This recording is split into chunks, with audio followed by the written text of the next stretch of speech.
वैसे जरूरी नहीं है, लेकिन वीडियो को लाइक या फिर डिसलाइक कर दिया करें। पहले मैं द ड्राउन्ड जायंट मूवी को एक्सप्लेन करूंगी। इस मूवी के स्टार्ट में हम 3 साइंटिस्ट को बीच पर जाते हुए देखते हैं, जिनमें से एक आदमी स्टीवन हमें डेड जायंट के बारे में ये स्टोरी सुनाएगा। असल में इस समंदर में एक दिन पहले एक काफी बड़ा तूफान आया था, जिसकी वजह से एक डेड जायंट बीच पर आ गया था। उस डेड जायंट को देखकर फिशरमैन काफी हैरान थे और इसीलिए वो इस बारे में पुलिस को इन्फॉर्म भी करते हैं, लेकिन कोई भी उनकी बात पर यकीन नहीं करता। लेकिन जैसे जैसे लोग बीच को विजिट करते हैं तो उनके पास सुनाने के लिए सिर्फ जायंट की कहानियाँ थी, और अब साइंटिस्ट खुद बीच को विजिट करने का डिसाइड करते हैं, जहाँ वो खुद उस जायंट को अपनी आंखों के सामने देख रहे थे, जिसके बारे में वो काफी बार सुन चुके थे। उस जायंट को देखने के लिए बहुत सारे लोग आए हुए थे वहाँ पर, लेकिन कोई भी उसे टच नहीं कर रहा था क्योंकि सारे उससे डर रहे थे। अब यहाँ पर स्टीवन और उसके आदमी अंदाजा लगाते हैं कि शायद उसका वेट 80 टन के करीब होगा। स्टीवन उनसे कहता है कि जायंट के बारे में मैंने ये सुना है कि इनकी एज का अंदाजा लगाना बहुत मुश्किल है, पर स्टीवन उसके नोज और लिप्स को देखते हुए कहता है कि ये एक यंग जायंट था। वो तीनों साइंटिस्ट उस जायंट की बॉडी के आसपास खड़े होकर उस पर रिसर्च कर रहे थे। स्टीवन इस दौरान उसके हाथ के पास जाता है, जो कि तालाब की लुक दे रहा था, यानी उसका हाथ इतना बड़ा था कि पानी जमा होने के बाद वो एक तालाब बन गया था, जिसमें छोटी छोटी मछलियाँ तैर रही होती हैं। स्टीवन का कहना था कि इस जायंट की साइज से भी ज्यादा हैरान कर देने वाली बात तो ये है कि जायंट अभी तक एग्जिस्ट करते हैं, और वो बीच पर खड़े हुए लोगों को जायंट से कंपेयर करते हुए कहता है कि ये तो जायंट की छोटी छोटी अनकम्प्लीट कॉपीज हैं। अभी स्टीवन उसे देखकर हैरान हो ही रहा था कि तभी उसकी एक कलीग उस जायंट की बॉडी पर चढ़ जाती है और वहाँ मौजूद वो सब लोगों को बताती है कि ये बिल्कुल सेफ है। तभी सुनकर वो सब लोग जल्दी से उस जायंट की बॉडी पर चढ़ जाते हैं, और ऐसा करके वो लोग काफी खुश हो रहे थे। कोई उस जायंट की बॉडी पर जंप कर रहा था तो कोई खेल रहा था, लेकिन स्टीवन ना तो उसे टच करता है और ना ही उस पर चढ़ता है। दूसरी तरफ उसकी कलीग उस जायंट के बारे में नोट्स बना रहे थे,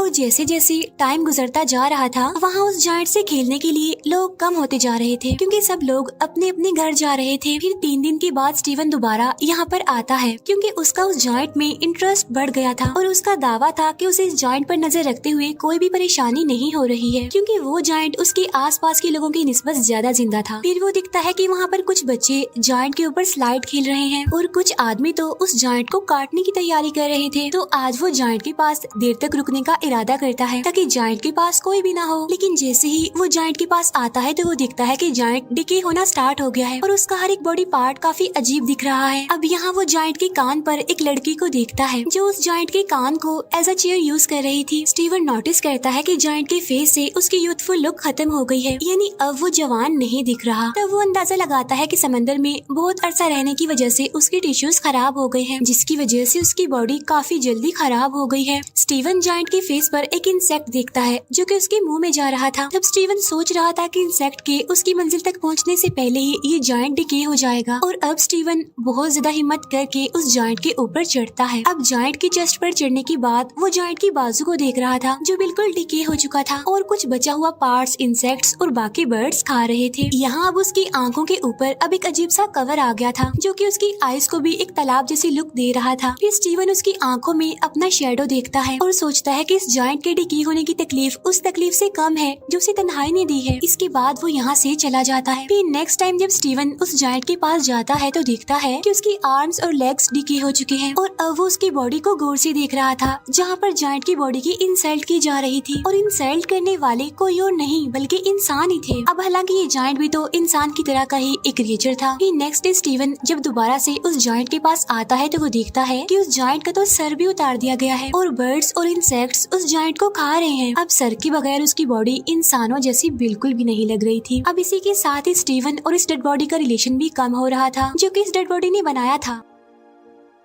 फिर इसके बाद वो काफी दिनों तक बीच पर नहीं आता। फिर काफी हफ्तों बाद जब वो बीच पर आता है तो ये देखकर वो काफी हैरान हो जाता है कि अब उसके पास कोई भी ऐसी चीज बाकी नहीं रही जिसकी वजह से वो इंसान लगे, और वहाँ पर जो बाकी रह गया था वो उस इंसान का डिकेट गर्ट था। और अब उन सब लोगों का उस जायंट पर से इंटरेस्ट खत्म हो गया था। अब इवन काफी महीने गुजर जाते हैं और लोग तो अब जायंट की एंट्री को भी भूल जाते हैं, और जायंट की बॉडी के अलग अलग पार्ट्स और बोन्स जगह जगह पर एज अ डेकोरेशन देखने को मिलते हैं। फिर एक दिन साइकिलिंग करते हुए स्टीवन उस जायंट का स्कल एक खाली मैदान में देखता है। उसका ख्याल था कि अगर वो इस सिटी को गौर से देखेगा तो उसकी नोज और एयर्स की बोन्स भी मिल जाएंगी, क्योंकि स्टीवन के मुताबिक जायंट की हड्डियों से बनी ये डेकोरेशन ज्यादा अच्छी है उन यादों से जो स्टीवन के दिमाग में है। अब यहाँ पर उस जायंट के कुछ बॉडी पार्ट्स को सर्कस में भी रखा गया था और अब साइंटिस्ट का कहना था कि जिसने भी उस जायंट को देखा है वो उसे मॉन्स्टर ही समझते थे जो कि मर चुका था, लेकिन वो जायंट उसके लिए आज भी जिंदा था और वो अक्सर अपने ड्रीम में देखता है कि जायंट उसके शहर से गुजर रहा है और अब वो वापस समंदर में जाने के लिए जगह जगह से अपनी बॉडी के टुकड़े उठा रहा है। अब ये मूवी हमें एक डीप मैसेज देती है कि कैसे एक इंसान इस दुनिया में आता है, कैसे लोगों की जिंदगियों पर असर छोड़ता है, वो लोगों से सीखता है, उन्हें सिखाता है, लेकिन फिर जब वो इस दुनिया से चला जाता है तो लोग उसे भूल जाते हैं। इवन दिन, महीने, साल गुजर जाते हैं लेकिन कोई उसे याद नहीं करता। सेम ऐसे ही जैसे हमने इस मूवी में देखा कि कैसे एक जायंट आया और सबके अट्रैक्शन बन गया, लेकिन फिर वही बात, दिन, महीने, साल गुजर गए लेकिन किसी को वो याद नहीं रहा। असल में यही इंसान की जिंदगी का कड़वा सच है कि जब तक कोई इंसान जिंदा रहता है तो लोग उसे याद रखते हैं, लेकिन अगर वही इंसान मर जाए तो थोड़े ही दिन बाद लोग उसे भुला देते हैं। और अब मैं एक्सप्लेन करूंगी आइस एज मूवी को। इस मूवी के स्टार्ट में हम एक कपल को देखते हैं जो कि एक न्यू अपार्टमेंट में शिफ्ट हुए थे। उनमें से आदमी जिसका नाम रोब था वो अपने घर में कुछ सामान लाते हुए नजर आता है। मीनवाइल उसकी वाइफ गेल घर में सामान सेट कर रही होती है। गेल को अपने इस न्यू अपार्टमेंट में एक पुराना फ्रिज नजर आता है जो कि लैंडलॉर्ड इस घर में छोड़ गया था। अब गेल उस अगली फ्रिज से परेशान थी, पर रोब उसे कहता है कि पुरानी टेक्नोलॉजी में जरूर कुछ अमेजिंग होता है, जिस पर गेल टॉन्टिंग वे में कहती है हाँ ये अगली सी मोटर जो इसके ऊपर लगी हुई है। अब गेल यहाँ पर न्यू फ्रिज रखना चाहती थी लेकिन रोब अभी न्यू फ्रिज अफोर्ड नहीं कर सकता था। गेल अपने हस्बैंड की चालाकी को मजाक में उड़ा देती है। अब वो दोनों इस इशू को यहीं पर छोड़कर ड्रिंक एंजॉय करने का सोचते हैं क्योंकि वो शिफ्टिंग करते हुए काफी थक जो गए थे। अब जैसे ही रोब फ्रिज में आइस लेने जाता है तो उसे फ्रिज आइस चंक से ढका हुआ नजर आता है। फिर आखिर वो बड़ी मुश्किल से एक क्यूब निकाल कर अपने ड्रिंक में डालता है। वो दोनों मिलकर बैठते हैं और अपने नए घर की खुशी को सेलिब्रेट करते हैं। अब ड्रिंक की एक सिप लेने के बाद रोब को आइस में कोई अजीब सा स्ट्रक्चर नजर आता है और जब उसे रियलाइज होता है कि वो एक जानवर है तो उसे अपनी आंखों पर यकीन नहीं होता। वो आइस क्यूब गेल को दिखाता है और पूछता है क्या सच में इसमें कुछ है। तब गेल जल्दी से मैग्नीफाइंग ग्लास लेकर आती है। वो एक छोटे से क्रिएचर को आइस क्यूब में फ्रीज देखते हैं। वो दोनों उस क्रिएचर को देखकर काफी हैरान और कंफ्यूज थी क्योंकि वो बहुत छोटी थी। वो नोटिस करते हैं कि इस छोटी सी क्रिएचर को हंट किया गया है क्योंकि उन्हें उसकी बॉडी में स्पेयर्स यानी नेजे नजर आते हैं। तब ये देखकर वो और ज्यादा हैरान परेशान हो जाते हैं और अब गेल जल्दी से जाकर फ्रिज से सारी आइस निकालती है तो यहाँ पर रिवील होता है कि इस फ्रिज के अंदर एक पूरी मिडिल एज सिविलाइजेशन वर्क कर रही है। फ्रिज के अंदर टाइम बहुत तेजी से गुजर रहा था। यहाँ का एक सेकंड गुजर रहा था तो वहाँ के हफ्तों गुजर रहे थे। अब ये देखकर वो दोनों हस्बैंड वाइफ काफी हैरान थे और वो ये भी सोच रहे थे कि ऐसा पॉसिबल कैसे हो सकता है। अब वो शहर के अंदर जो लोग थे वो भी इन दोनों को बड़े गौर से देख रहे थे। अब क्योंकि वो छोटे से थे इसीलिए वो इन दोनों को जायंट समझ रहे थे, लेकिन फिर भी उन लोगों को इनके यहाँ पर होने से कोई प्रॉब्लम नहीं थी। फिर कुछ देर बाद रोब उस छोटे से क्रिएचर को अपने घर के एक प्लांट में दफन कर देता है। वो छोटा सा क्रिएचर जिन्हें सबसे पहले आइस क्यूब से मिला था। इस बात पर गेल उसका दोबारा मजाक उड़ाती है। इसके बाद जब वो दोबारा फ्रिज खोलते हैं तो देखते हैं कि अब वो शहर मिडिल एज से इंडस्ट्रियल एज में चेंज हो गया है। वो भी सिर्फ इतने से ही टाइम में, क्योंकि वो सिर्फ थोड़ी ही देर के लिए फ्रिज से दूर हुए थे, लेकिन उस शहर में तो सदियां गुजर गई थी और अब उनके देखते ही देखते वहाँ पर कुछ ही मिनट्स में बड़ी बड़ी बिल्डिंग्स बन गई थी। अब ये देखकर रोब काफी उदास था क्योंकि वो उस टाइम को मिस कर रहा था जो उन्होंने स्टार्ट में देखा था। वो सोच रहा था कि फ्रीजर के अंदर के लोग उन्हें क्या समझते हैं, क्या वो इन्हें गौर तो नहीं समझ रहे।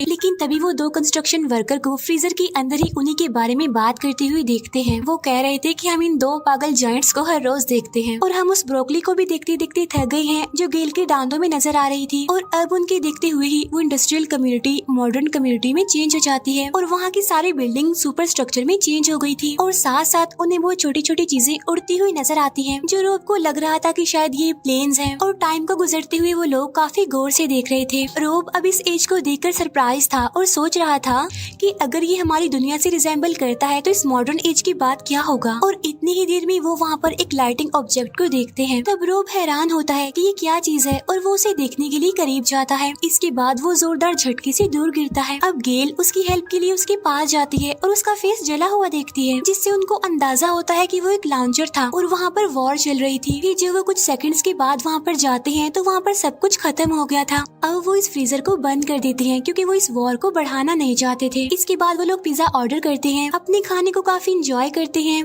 और अब उनको तकरीबन 1 घंटा गुजर गया था। उन्होंने अभी तक फ्रिज को खोल कर नहीं देखा था कि वॉर खत्म हो गई है या फिर नहीं। अब रोब कहता है कि हमें उस फ्रिज को दोबारा खोलना चाहिए, लेकिन इस बार वो शायद डर रहे थे। वो वहाँ पर सब कुछ खत्म हुआ देखने से डर रहे थे, लेकिन जब वो फ्रिज खोलते हैं तो वो काफी हैरान रह जाते हैं ये देखकर कि वहाँ पर वॉर खत्म हो गई है और छोटे छोटे इंसानों ने सब कुछ रिकवर कर लिया है। वो वहाँ छोटी छोटी फ्लाइंग कार्स को भी देखते हैं जो कि सिटी में पर्ल्स की तरह लग रही थी। वो सिटी की इस स्टेज को अपने फ्यूचर से कंपेयर करते हैं।